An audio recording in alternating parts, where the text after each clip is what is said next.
अस्सलाम वालेकुम। अच्छा, ये मैं असाइनमेंट करने लगा हूँ 7C रिम्यूनरेशन मेथड्स। पहला क्वेश्चन है इसका,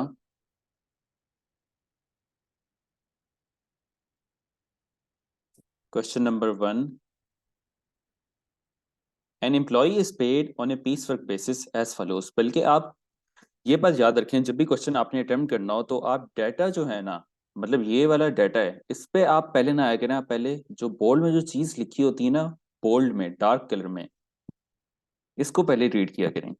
तो ये पहले हम रीड करते हैं। In a week where the when the employ produced 133 units of which 11 were rejected. मतलब एक हफ्ते में एम्प्लॉय ने प्रोड्यूस किए 133 यूनिट्स, उसमें से 11 यूनिट्स रिजेक्ट हो गए थे। मतलब उसने खराब क्वालिटी के फॉर एग्जांपल प्रोड्यूस किए, तो ज़ाहिर है जो यूनिट्स रिजेक्ट हुए हुए हों उनकी पेमेंट नहीं मिलती। What would be the employees gross पे फॉर द वीक। तो क्वेश्चन में क्या पूछ रहा है, ग्रॉस पे पूछ रहा है। ठीक है, तो अब मैं ग्रॉस पे के लिए असल में डाटा मैं इकट्ठा करूंगा। तो क्वेश्चन 1 में मुझसे क्या मांग रहा है, ग्रॉस पे या ग्रॉस वेज। ये मैंने असल में फाइंड करनी है। तो अब मुझे पता चलेगा क्वेश्चन में वो मुझसे मांग क्या रहा है। तो फिर अब मैं डाटा के ऊपर जाऊंगा, इस चीज को कैलकुलेट करने के लिए जो भी मुझे अमाउंट जरूरत होगा। तो इसमें क्या डाटा गिवन है, उसने एक तो यूनिट्स जो प्रोड्यूस किए हैं 133 प्रोड्यूस किए, उसमें से 11 रिजेक्ट हो गए। तो 133 माइनस 11, तो उसको पेमेंट जो है कितने यूनिट्स की अब मिलती हैं, 122 यूनिट्स की।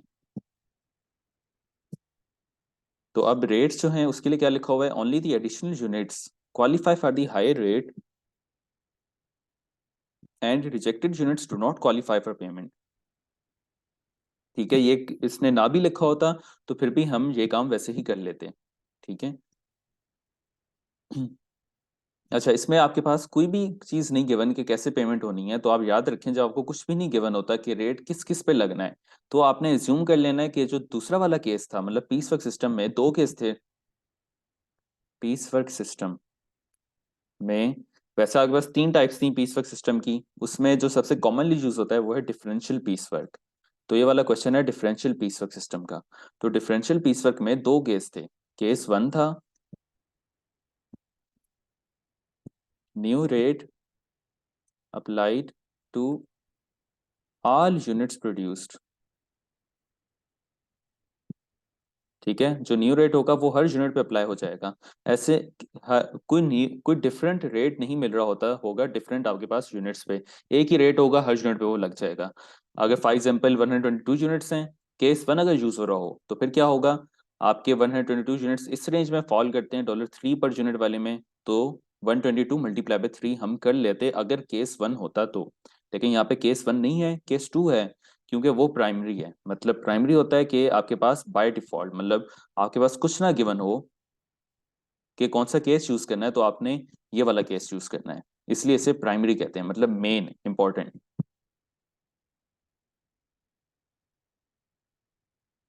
तो अब इसमें जो केस 2 था वो क्या था, न्यू रेट अप्लाइड। यहाँ पे रेट्स अप्लाई होते हैं, ठीक है, डिफरेंट रेट्स अप्लाई होते हैं। तो new rates applied to extra units produced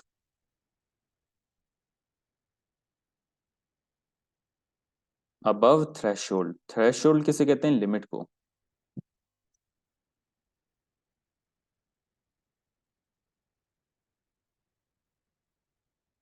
तो न्यू रेट्स अप्लाई किस पे होंगे, एक्स्ट्रा यूनिट्स जो आपने प्रोड्यूस किए हो उस लिमिट से ऊपर। तो ये वाला केस हमने प्राइमरी है, मतलब ये इस क्वेश्चन में कौन सा केस यूज होगा, केस 2 यूज होगा, क्योंकि इस क्वेश्चन में कोई भी चीज नहीं गिवन कि आपने केस 1 यूज करना है या केस 2 यूज करना है। तो इसलिए हम केस 2 यूज करेंगे। बल्कि इस चीज को मैं ऊपर ले जाता हूँ।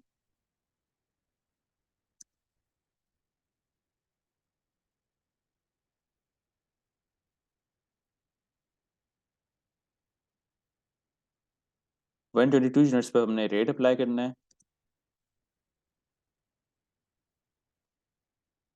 तो अब आप केस 2 में आप पहले जितनी मतलब पहली रेंज में जो यूनिट्स हैं, मतलब पहली रेंज में 2.4 वाले रेट पे कितने यूनिट्स आते हैं, 100 यूनिट्स। तो आप पहले ऐसा करें, रेट्स लिख लेते हैं 2.4 एक रेट है 2.7 और फिर 3। अब हम इसमें यूनिट्स को लिखते हैं कि इस रेट पे कितने यूनिट्स मिलेंगे, मतलब कितने यूनिट्स को ये वाला रेट मिलेगा। तो 100 पूरी रेंज जो है ना इसकी चूज हो जाएगी, ठीक है। मतलब 122 हमने करने, तो 100 इसी के अंदर आता है। फिर उसके बाद यहाँ पे कितने होंगे, 20 यूनिट्स, मतलब 101 से लेके 120 यूनिट्स तक ये वाला रेट मिलेगा। तो 2.7 कितने यूनिट्स को मिल रहा है, 20 यूनिट्स को।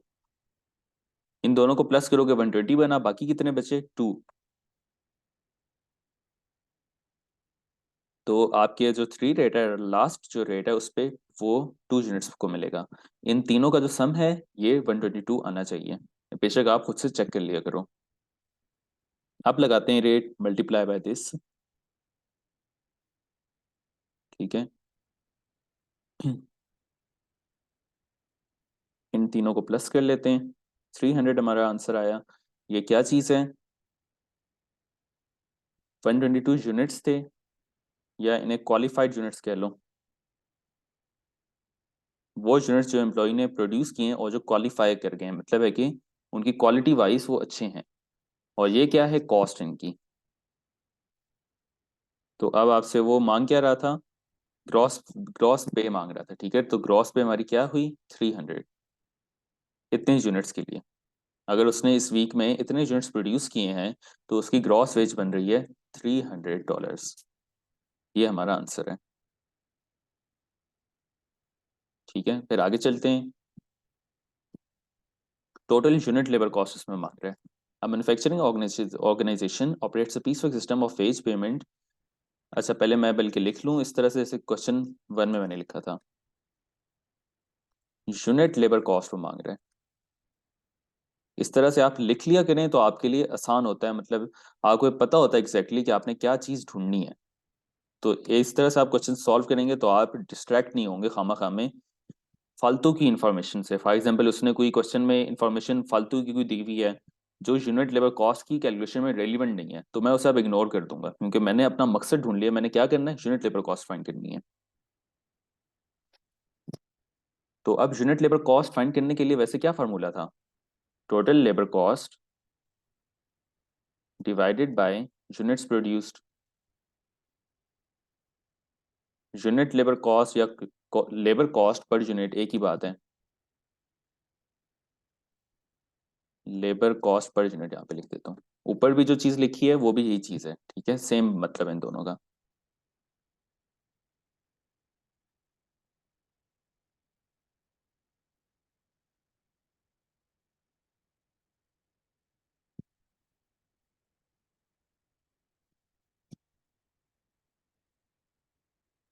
तो अब मुझे अब क्या दो अमाउंट मुझे कैलकुलेट करने हैं, टोटल लेबर कॉस्ट कैलकुलेट करनी है और यूनिट प्रोड्यूस कैलकुलेट करने हैं। तो अब डाटा पे जाते हैं। अब manufacturing organisation operates a piece of system of wage payment whereby each employee is paid $7.4 per unit for the first 25 units produced। पहले 25 यूनिट पे लगता है पे, अगर वो 25 यूनिट प्रोड्यूस करें तो उन 25 यूनिट पे, 25 यूनिट्स पे उसे $7.4 मिलते हैं पर यूनिट के हिसाब से। मतलब एक इसमें रेट हो गया $7.4 का। दूसरा रेट है 8.2 का। तीसरा रेट है, बस तीसरा रेट यहाँ पे नहीं है, दो ही रेट हैं। तो अब 7.4 कितने यूनिट्स के लिए मिलता है, 25 यूनिट्स के लिए। हमने बल्कि इसको मिटाते हैं, पहले हम लिख लेते हैं कितने यूनिट्स पे हमने रेट लगाना है। There are 33 employees and it is expected that each will produce 29 units per week। हम यहाँ पे वैसे कर क्या रहे हैं, मतलब हम ये रेट्स क्यों लगा रहे हैं, हम असल में टोटल लेबर कॉस्ट कैलकुलेट कर रहे हैं, ठीक है। टोटल लेबर कॉस्ट किस पे, किसी भी यूनिट प्रोड्यूस पे। मतलब हमें अगर ये पता चल जाए फॉर एग्जांपल कि एम्प्लॉय एक यूनिट बनाता है, 1 यूनिट, उस पे जो कॉस्ट आती है वो कितनी आती है, अगर हमें ये पता चल जाए तो यही चीज तो ऊपर मांग रहे हैं हमसे, यूनिट लेबर कॉस्ट की, एक यूनिट पे कितनी कॉस्ट आती है। तो इसी तरह अगर फॉर एग्जांपल हम अगर यहाँ पे कैलकुलेट कर लें कि 29 यूनिट्स एम्प्लॉय ने बनाए हैं तो उस पर क्या कॉस्ट आई है, तो उससे फिर हम टोटल लेबर कॉस्ट आ जाएगी, वो उसे डिवाइड कर देंगे 29 से, हमारे पास यूनिट लेबर कॉस्ट आ जाएगी। तो अब मकसद ये है कि हम किसी भी यूनिट्स पे, मतलब 29 यूनिट्स पे, या हम 29 मल्टीप्लाई बाय हर एम्प्लॉय के टोटल यूनिट्स हम कैलकुलेट कर लें। 957 यूनिट्स पे की कॉस्ट हम कैलकुलेट कर लें, तो हम ऐसे भी कर सकते हैं, total labour cost in units पे जो होगी इसे डिवाइड कर देंगे 957 से, हमारे पास जो आंसर आएगा यूनिट लेबर कॉस्ट होगी। दोनों तरीकों से मैं करा देता हूँ। तो सबसे पहले हम 29 यूनिट्स की यूनिट लेबर कॉस्ट हम कैलकुलेट करते हैं कि 29 यूनिट्स एम्प्लॉय अगर प्रोड्यूस करता है तो उसे कितनी कॉस्ट हम ऑर्गेनाइजेशन को इनकर होती है। ठीक है, तो 29 यूनिट्स प्रोड्यूस करने पे फर्स्ट 25 यूनिट्स पे लगेगा 7.4 का रेट,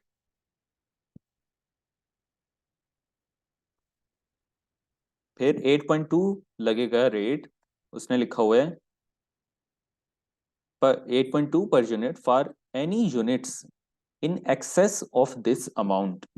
मतलब 25 यूनिट से ऊपर जितने भी यूनिट्स एक्सेस, इससे ऊपर जो प्रोड्यूस हो रहे हैं उन पे रेट मिलता है 8.2 का।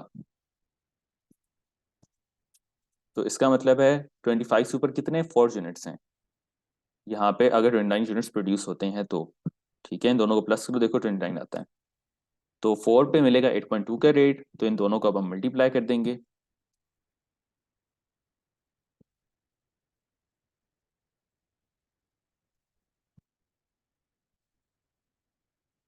ये हमारे पास कॉस्ट आई है, cost for 29 units, labour cost for 29 units. मतलब अगर ऑर्गेनाइजेशन में 29 यूनिट्स प्रोड्यूस होते हैं तो लेबर कॉस्ट इतनी इनकर होती है।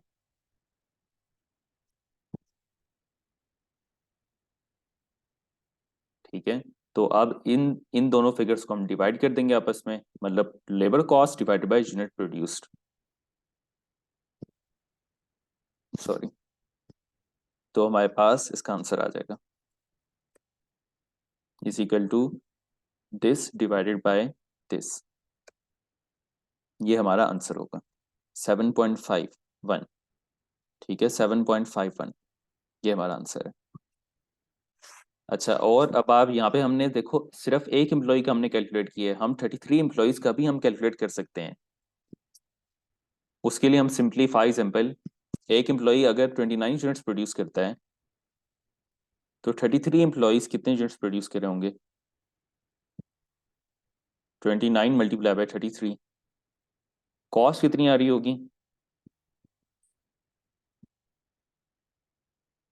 For 9, total labour cost for 957 units, अब वो कितनी होगी, ये इसको मल्टीप्लाई करेंगे 33 से, डिवाइड फिर से करेंगे तो फिर वही आंसर आएगा। ठीक है, 7.51, 7.51। तो आप आसान वाला तरीका करो, पहले वाला तरीका आसान है। ठीक है,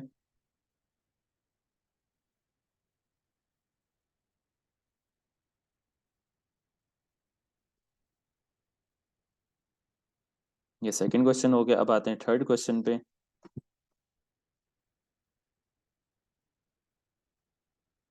वो क्या मांग रहा है, अब ग्रॉस वेज मांग रहा है।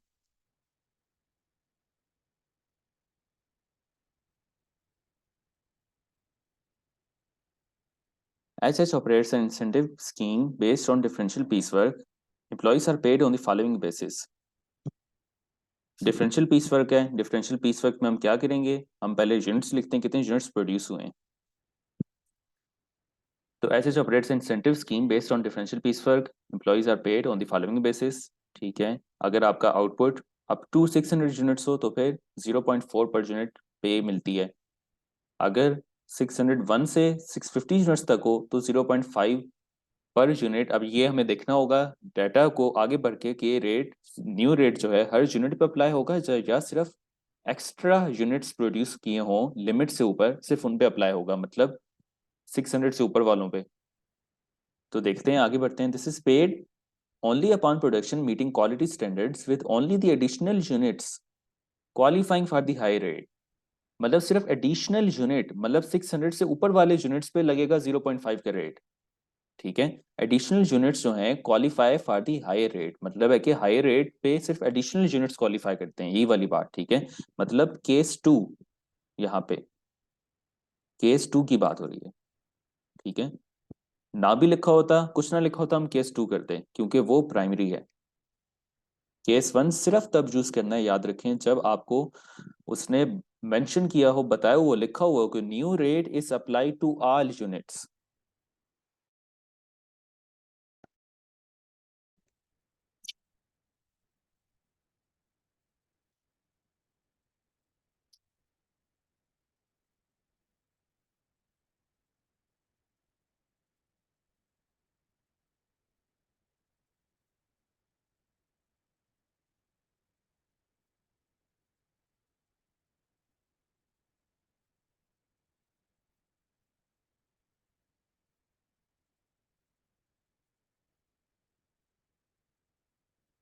अच्छा, रिज्यूम करते हैं। मुझे नहीं पता कि पिछला वाला पार्ट पता नहीं रिकॉर्ड हुआ है या नहीं हुआ, मसला आ गया था यहाँ पे, इंटरनेट का कोई इशू हो गया था। तो चलो, मैं इसको ये वाला क्वेश्चन करा रहा था, तो ये वाला क्वेश्चन आगे कंटिन्यू करता हूँ मैं।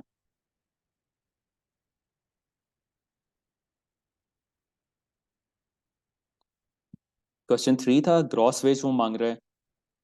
तो ग्रॉस वेज की कैलकुलेशन हमने डिफरेंशियल पीस वर्क में करनी है। डिफरेंशियल पीस वर्क में अब आपके पास दो केसेस होते हैं। पहला वाला केस आपने सिर्फ तब यूज करना है जब क्वेश्चन में मेंशन हो कि न्यू रेट, ये बात लिखी हो, new rate apply to all unit produce. ठीक है, वैसे अगर कुछ ना लिखा हो तो फिर आपने केस टू करना है। तो क्या है केस टू, कि न्यू रेट अप्लाई होता है सिर्फ एक्स्ट्रा यूनिट्स प्रोड्यूस किए हों उस लिमिट से ऊपर, सिर्फ उन पे अप्लाई होता है। मतलब फॉर एग्जांपल इस केस में आपको तीन रेट्स दी हुई हैं, तो न्यू रेट कौन सा है, 0.5 है और 0.75 है। तो 0.5 वाला रेट कब लगना है, जब आपका आउटपुट 600 यूनिट से ऊपर होगा। 0.75 कब लगना है, जब आपका आउटपुट 650 यूनिट से ऊपर होगा। लेकिन एक सेकेंड, इसमें कितने यूनिट्स पे लगना है, तो 600 से ऊपर वाले यूनिट्स पे लगना है केस टू में। केस वन में हर यूनिट पे लग जाएगा, केस टू में सिर्फ जो 600 से ऊपर जो यूनिट्स हैं उस पे 0.5 का रेट लगेगा। 0.75 का रेट किस पे लगेगा, जो 650 से ऊपर यूनिट्स हैं। एम्प्लॉय ने एक वीक में 655 यूनिट्स प्रोड्यूस किए, तो 0.75 का रेट कितने यूनिट पे लगेगा, सिर्फ 5 यूनिट्स पे, क्योंकि सिर्फ 5 यूनिट ऐसे हैं जो 650 से ऊपर हैं। तो आपका ये केस टू है। ठीक है, तो केस टू अगर कुछ भी ना लिखा हो तो आपने केस टू से क्वेश्चन करना है। अच्छा, अब ग्रॉस वे जाते हैं, क्वेश्चन थ्री में कैलकुलेट करनी है। तो रेट्स का मैंने बता दिया। फिर this is paid only upon production meeting quality standards with only the additional units qualifying for the higher rates. सिर्फ एडिशनल यूनिट्स क्वालिफाई होते हैं हायर रेट के लिए, वही वाली बात लिखी हुई है जो केस टू में थी। In week 17 an employ produced 670 units out of which 10 were rejected. अच्छा, रिजेक्टेड यूनिट्स की पेमेंट नहीं मिलती, तो यहाँ पे अब कितने यूनिट्स के लिए पेमेंट कैलकुलेट करनी है हमने, 670 माइनस 10।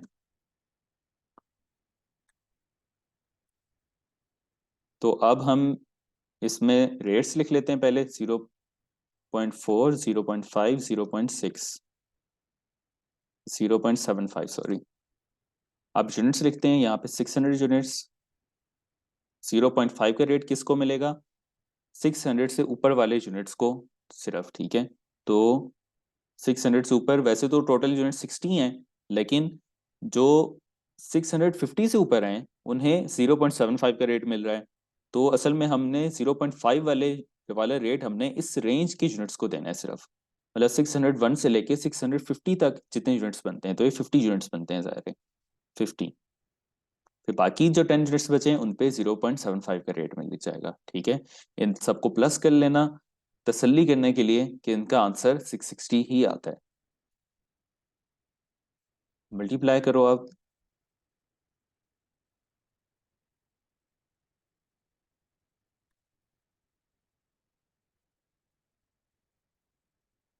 ये आपके पास लेबर कॉस्ट फॉर 660 यूनिट्स ये आ गई, या इसे यही आपका आंसर है, जिसे ग्रॉस वेज भी कहते हैं। ठीक है, मतलब उस वीक के लिए। मतलब उस ये ऐसा वीक है, उस वीक में एम्प्लॉय ने प्रोड्यूस किए 660 यूनिट्स, और इस तरह से आपको एम्प्लॉय को आप पे करते हो, तो ये उसकी ग्रॉस वेज बनती है फिर इस एम्प्लॉय की। वीक 17।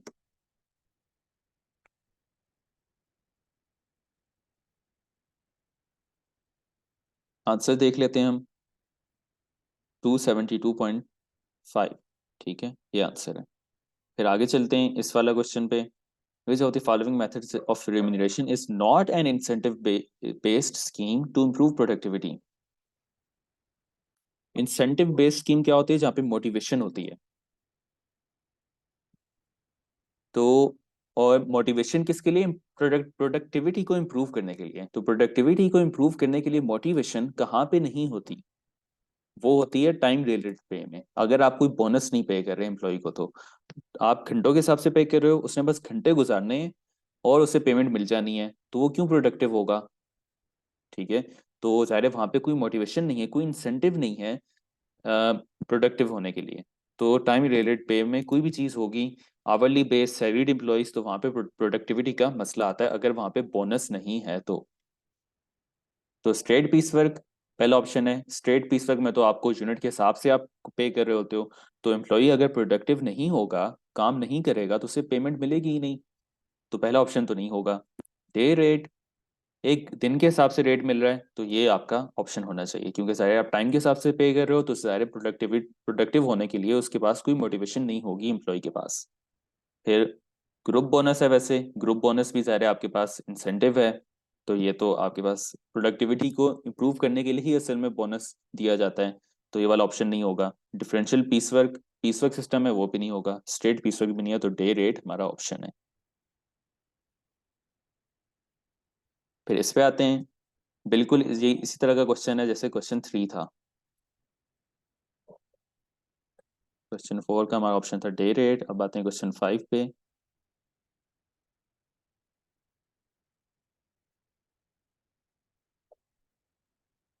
क्या मांग रहा है वो? Gross veg. ग्रॉस वेज मतलब है कि वो असल में मांग रहा है कि कितना अमाउंट एम्प्लॉय ने अर्न किया फॉर द डेज वर्क, इस दिन काम के लिए। ठीक है, तो कौन से दिन का पूछ रहा है? इस दिन during a particular day the employee produce 240 units of which 8 were rejected as faulty. ठीक है, एक दिन एम्प्लॉय ने 240 यूनिट्स प्रोड्यूस किए, उसमें से 8 यूनिट्स फॉल्टी थे, तो उसे पेमेंट कितने यूनिट्स की मिलेगी उस दिन के लिए? 232 यूनिट्स की। रेट्स कितने हैं? 0.4, 0.5, 0.6। Only the additional units qualify for the high rates. ठीक है, वही वाली बात केस 2। तो 0.4 कितने यूनिट्स को मिलेगा?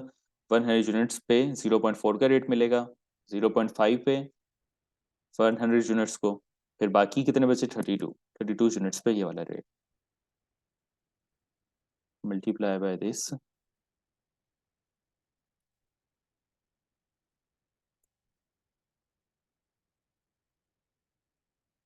प्लस आंसर क्या आया? Total cost, labour cost for 232 units, या आप इसे ये भी कह सकते हो gross wage for this day. मतलब ये असल में हमारा आंसर है 109.2। फिर आगे चलते हैं। Operator as earnings for the week. Question 6 है, ग्रॉस वेज मांग रहा है पूरे वीक की। लिख लेते हैं, चलो, gross wage for a week. तो उसमें क्या है?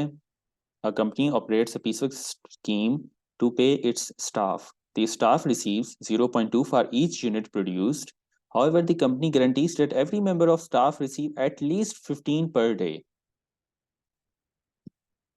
फिर आपको डाटा गिवन है हर एक दिन के बारे में कि हर एक दिन कितने यूनिट एम्प्लॉय ने प्रोड्यूस किए। तो मंडे वाले दिन, ट्यूसडे वाले दिन, और कितना है, फ्राइडे वाले दिन तक है।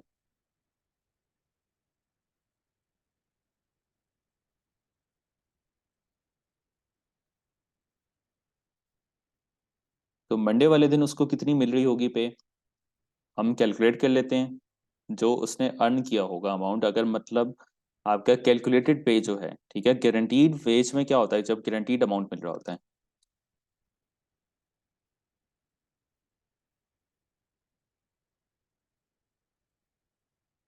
तब ये होता है कि आपने चेक करना होता है कि आपकी कैलकुलेटेड पे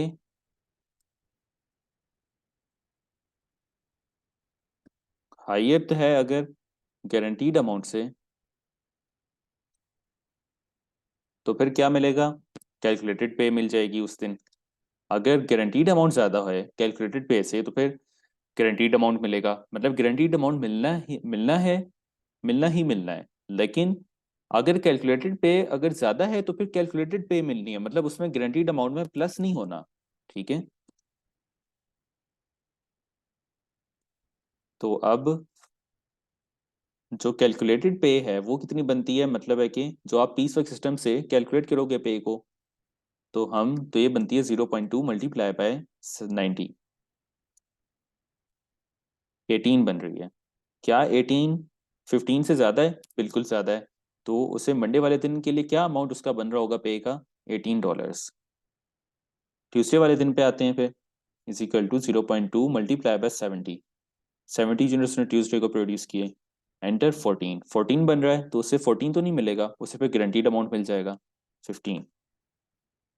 वेडनेसडे पे आते हैं, इज इक्वल टू 75 इंटू 0.2, 15 आ रहा है, 15 वैसे भी मिलना था उसे, ठीक है।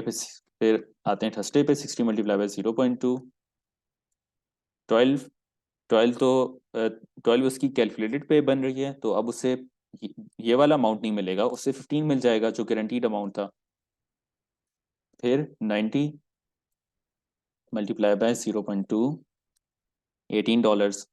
गारंटीड अमाउंट अब नहीं मिल रहा, कैलकुलेटेड पे वाला अमाउंट मिल रहा है। इन सबको प्लस करो, guaranteed wage for this period आ जाती है आपकी $81। फिर आते हैं अगले क्वेश्चन पे।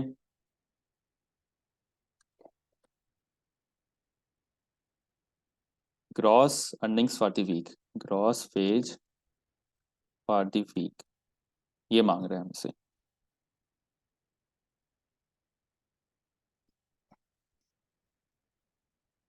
तो डिफरेंशियल पीस वर्क है, डिफरेंशियल पीस वर्क में सबसे पहले यूनिट्स लिखते हैं यहाँ पे।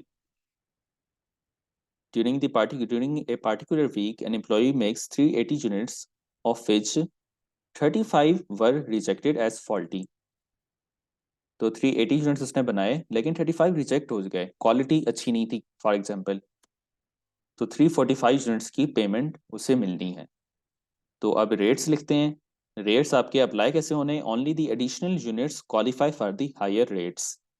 सिर्फ जो एडिशनल यूनिट्स हैं, मतलब लिमिट से अबव, थ्रेशोल्ड से ऊपर, तो सिर्फ उन पे हायर रेट मिलता है। मतलब 0.8 के वाला वाला रेट कितने यूनिट्स पे मिलेगा, जो 200 से ऊपर होंगे और 300 से नीचे होंगे। ठीक है, तो अब 0.6, 0.8 और 1, तीन रेट्स हैं, तो 0.6 कितने यूनिट्स पे मिलेगा, 200 यूनिट्स पे। फिर 0.8 का कितने पे मिलेगा, 201 से 300 तक 100 यूनिट्स हो गए। फिर 301 से ऊपर, 301 और 301 से ऊपर पे मिलेगा $1 का रेट। तो 301 से ऊपर हमारे 301 से लेके 345 तक 45 यूनिट्स हो गए। ठीक है, इन सबको प्लस करो, आगे बस 345 आंसर आता है।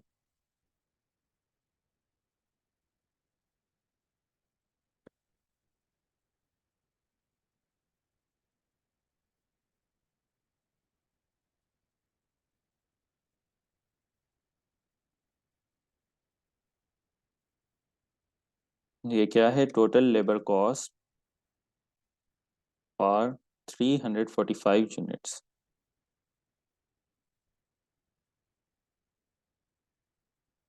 और आप इसे कहो ये क्या है, gross wage for an employee who produces 345 units in a week. ठीक है, मतलब ये हमारा आंसर है, $245। फिर अगले क्वेश्चन पे चलते हैं। How much did the employee earn for this week. तो क्या मांग रहा है, वही वाला वीक की ग्रॉस वेज मांग रहा है, ऊपर वाले क्वेश्चन की तरह बिल्कुल। तो कितने यूनिट्स हैं, an employ produced 210 units in a day, of which 17 were rejected as faulty.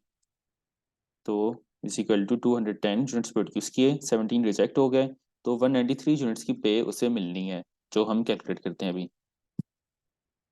Only the additional units qualify for the higher rates. ठीक है, एडिशनल यूनिट पे सिर्फ रेट मिलना है, रेट लिख लेते हैं 0.2, सॉरी 0.3, 0.4। तो 0.2 का रेट कितने यूनिट्स को मिलना है, 100 यूनिट्स को। 1 से लेके 200 यूनिट्स तक जितने भी 100 101 से लेके 200 की रेंज में जितने भी यूनिट्स आते हैं उन सब पे 0.3 का रेट मिलना है। तो कितने यूनिट्स आ रहे हैं इस रेंज के अंदर, 93। तो यहाँ पे कोई रेट नहीं मिलेगा, 0.4 वाला रेट। ठीक है, क्योंकि यहीं पे ही हमारी जो लिमिट थी वो पूरी होगी, यहीं पे ही हमारा सम आ गया 193 पे।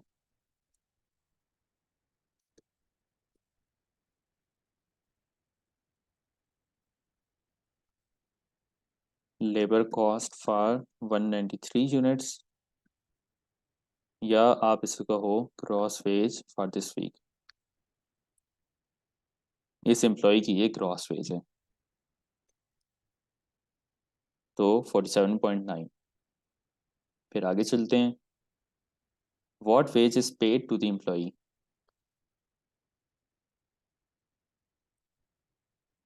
ग्रॉस वेज मांग रहा है, पीरियड का हमें नहीं पता, मैं फिर से देख लेता हूँ पीरियड कौन सा है। 9 क्वेश्चन हो गया, gross veg.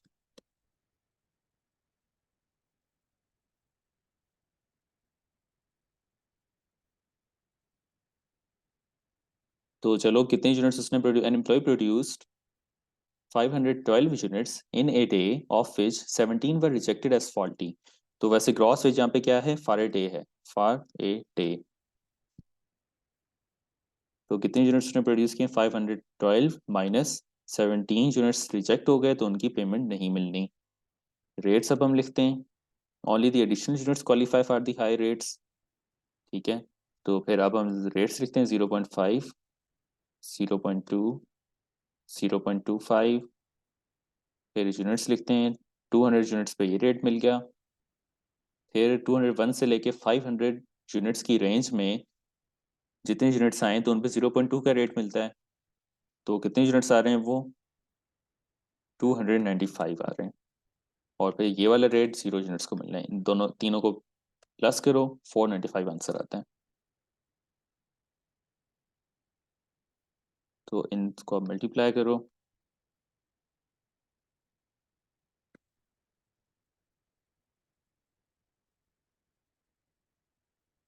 Plus labour, total labour cost for 495 units, या ग्रॉस वेज अमाउंट अर्न जो एम्प्लॉय ने किया है for this day of an employee. ये वाला अमाउंट है $89, ये हमारा आंसर है। फिर आगे चलते हैं। What is the total amount paid if output is 620 units. वही मांग रहा है आपसे ग्रॉस वेज इसमें भी। पता नहीं पीरियड इसमें कौन सा है।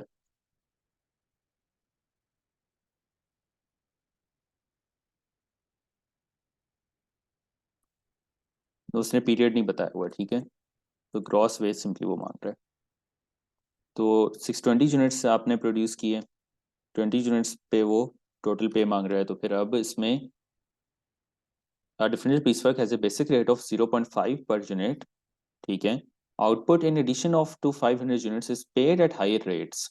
अगर आपका आउटपुट 500 यूनिट से एक्सीड कर जाता है, ऊपर चला जाता है, तो फिर आपको एक एडिशनल रेट मिलता है। मतलब जो पहले हम पहले करते आए हम बिल्कुल वैसे ही करना है।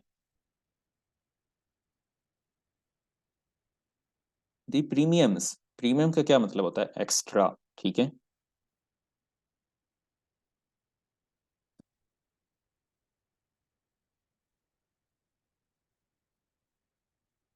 तो the premiums over and above the basic rate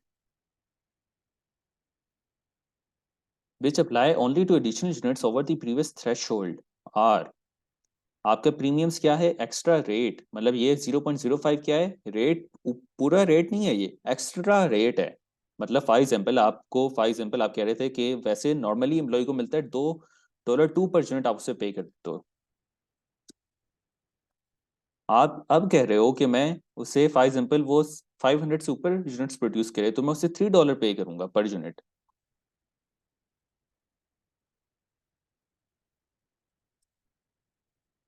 तो प्रीमियम एक्स्ट्रा रेट क्या हुआ? एक्स्ट्रा रेट या प्रीमियम रेट वो क्या हुआ यहाँ पे? $1 हो गया। $1 पर यूनिट ये आपका एक्स्ट्रा रेट हो गया या प्रीमियम रेट हो गया इस वाले केस में, ठीक है। तो अब हम डाटा पे आते हैं। अब आपको ये चीज दी हुई है और आप, लेकिन आपने यूज क्या करना है? इस चीज को यूज करना है। आपको ये चीज दी हुई है, आपने यूज इसको करना है, तो इन दोनों को प्लस कर लोगे, ठीक है। मतलब $2 में 1 प्लस कर लोगे, आपके पास $3 आ जाएगा। तो इस तरह से अब आपने करना है। मतलब आपका एक पे रेट है 0.5 का, अगला रेट क्या है? 0.5 प्लस 0.05, फिर अगला रेट क्या है? इस इक्वल टू 0.5 प्लस 0.1, ठीक है, इस तरह से। तो अब 0.5 कितने यूनिट्स पे मिलना है? 500 यूनिट्स पे। उसने पहली लाइन में लिखा हुआ है कि आपका आउटपुट अगर इससे एक्सीड करता है तो फिर जो जितने यूनिट्स एक्सीड कर रहे हैं 500 से, उन पे अलग रेट मिलता है, प्रीमियम वाला रेट मिलता है, एक्स्ट्रा रेट मिलता है, ठीक है। तो जीरो, ये वाला आपका जो पहला प्रीमियम है 0.05 का, वो कितने यूनिट्स पे मिलेगा? 501 से 600 यूनिट्स की रेंज में जो फॉल कर रहे होंगे यूनिट्स, तो 100 यूनिट्स फॉल कर रहे हैं, 0.6 20 यूनिट्स को मिलेगा। मल्टीप्लाई बाय दिस,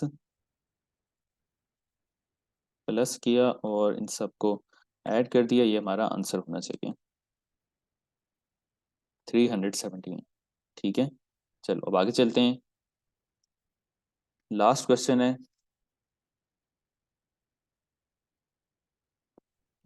मेरे पास अभी सही से व्यू नहीं हो रहा।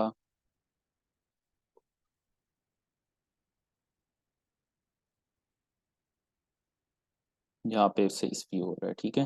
विच remuneration method is being described? Labour is paid based labour is paid based solely on the production achieved. आप लेबर को पे करते हो सिर्फ प्रोडक्शन अचीव जो उसने की हो, सिर्फ उसकी बेस पे। मतलब वो काम फाइजर में 10 यूनिट प्रोड्यूस किए, 10 यूनिट की बेस पे आप पे कर रहे हो। उसने कोई काम नहीं किया, कोई पेमेंट नहीं मिली। तो ये कहाँ पे होता है? जाहिर सी बात है, पीस वर्क में होता है, आउटपुट रिलेटेड पे में। फिर क्या है? Labour is paid extra if N agreed level of output is exceeded. Labour को आप एक्स्ट्रा पे करते हो अगर agreed level of output exceed करता है तो ये आपके पास पीस रेट प्लस बोनस है, मतलब डिफरेंशियल पीस वर्क। फिर क्या है? Labour is paid according two hours worked, घंटों के हिसाब से आप कब पे करते हो? टाइम रेट में। Is not an incentive based scheme, motivation कहाँ पे नहीं होती? मोटिवेशन आपके पास टाइम रिलेटेड में नहीं होती, क्योंकि वहां पे प्रोडक्टिविटी, आपकी प्रोडक्टिव होने के लिए कोई मोटिवेशन नहीं मौजूद होती।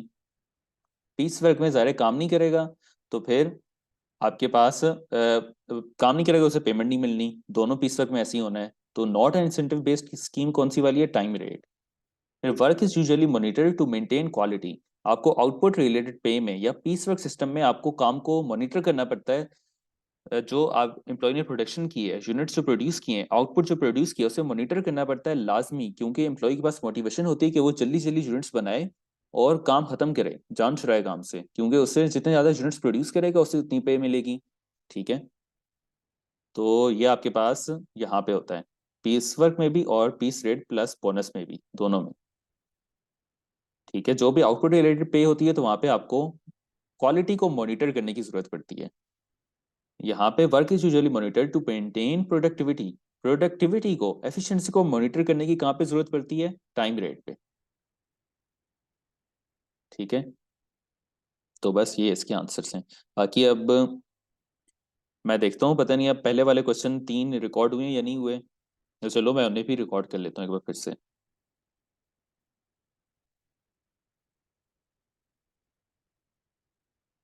तो क्वेश्चन 1 पे अब आते हैं। क्वेश्चन 1 मैं ऊपर कर चुका हूँ यहाँ पे। तो उसमें ग्रॉस पे मांग रहा था।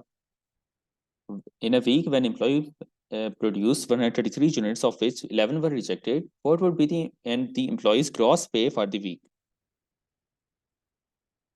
तो कितने यूनिट्स के लिए पे मिलती है? 133 माइनस 11 के लिए। तो पहले आपके पास 2.4 का रेट है, 2.7 का रेट, फिर 3 का रेट है। 100 यूनिट्स पे ये रेट मिल गया, मल्टीप्लाई कर दिया, फिर 20 पे ये रेट मिल गया, 2 पे ये रेट मिल गया। सिर्फ एडिशनल यूनिट मतलब केस 2 यहाँ पे अप्लाई होता है। न्यू रेट अप्लाई होता है extra unit produce above threshold only. ठीक है, मतलब आपके पास लिमिट, थ्रेशोल्ड असल में कहते हैं लिमिट को, तो आपने जो लिमिट से ऊपर जो यूनिट्स प्रोड्यूस किए हैं, जो एक्स्ट्रा यूनिट्स हैं, सिर्फ उन पे न्यू रेट मिलता है। तो 2.7 का रेट किस पे मिलेगा? जो आपके 100 से ऊपर वाले यूनिट्स हैं, 100 से ऊपर वाले और 120 से नीचे वाले पे, इस तरह से। तो इस तरह हमारा आंसर यहाँ पे 300 बन रहा है। फिर अगले क्वेश्चन पे आते हैं, यूनिट लेबर कॉस्ट वाले पे। यूनिट लेबर कॉस्ट कैसे कैलकुलेट होती है? लेबर कॉस्ट, अच्छा, यूनिट लेबर कॉस्ट या लेबर कॉस्ट पर यूनिट एक ही बात है। क्या फार्मूला है? अच्छा, इसमें आप ये याद रखा करें, लेबर कॉस्ट पर यूनिट जैसे लिखा हुआ है, तो अब आपको अक्सर कंफ्यूजन होती है स्टूडेंट को कि हमने डिवाइड किससे करना है, कॉस्ट को यूनिट से डिवाइड करना है या यूनिट को कॉस्ट से डिवाइड करना है। बहुत कॉमन मिस्टेक है ये, हालांकि स्टूडेंट को पता भी होता है फिर भी वो गलत कर जाते हैं।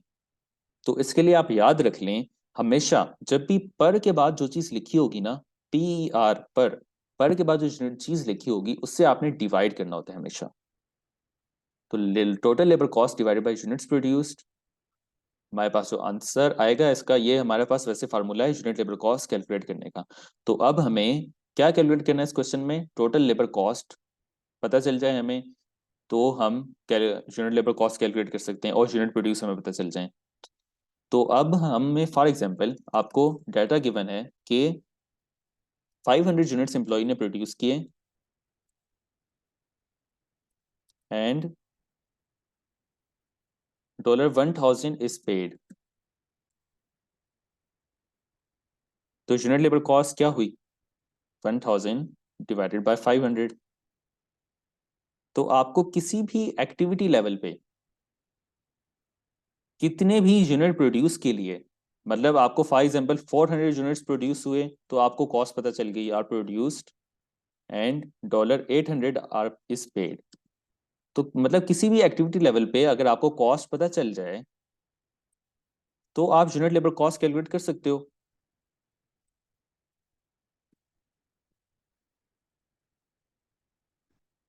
ठीक है, ऐसे ही है ना, किसी भी एक्टिविटी लेवल लेवल पे आपको कॉस्ट पता चल जाए तो आप यूनिट लेबर कॉस्ट कैलकुलेट कर सकते हो। तो बिल्कुल अब हमने ऐसे ही करना है। हमने 29 यूनिट्स पे हमने लेबर कॉस्ट कैलकुलेट कर ली कि 29 यूनिट्स एम्प्लॉय अगर प्रोड्यूस करता है तो उससे लेबर कॉस्ट कितनी ऑर्गेनाइजेशन को आती है। तो वो ये वाली कॉस्ट आ रही थी, तो हमने सिंपली इनको डिवाइड कर दिया, 217 डिवाइडेड बाई 29, ये इसका आंसर आ जाता है। ठीक है, मतलब 7.51 कैसे आया? 217 डिवाइडेड बाई 29, ये इसका आंसर है 7.51। ये डाटा मैंने यहाँ से लिया था। ठीक है, ये 29 यूनिट्स वाला और ये वाला, ये इसे मैं ग्रीन कर देता हूँ कि ताकि पता चले ये क्वेश्चन से रिलेटेड नहीं है, ये एग्जाम्पल है सिर्फ।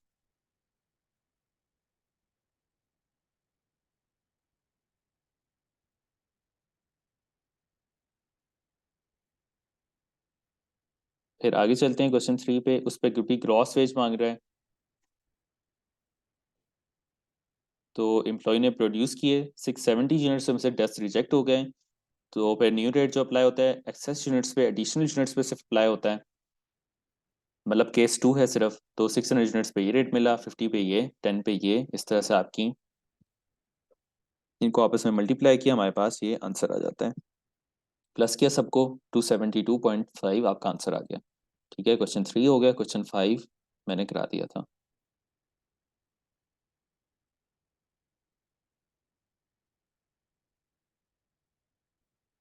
ठीक है, चल, ओके, अल्लाह हाफिज़।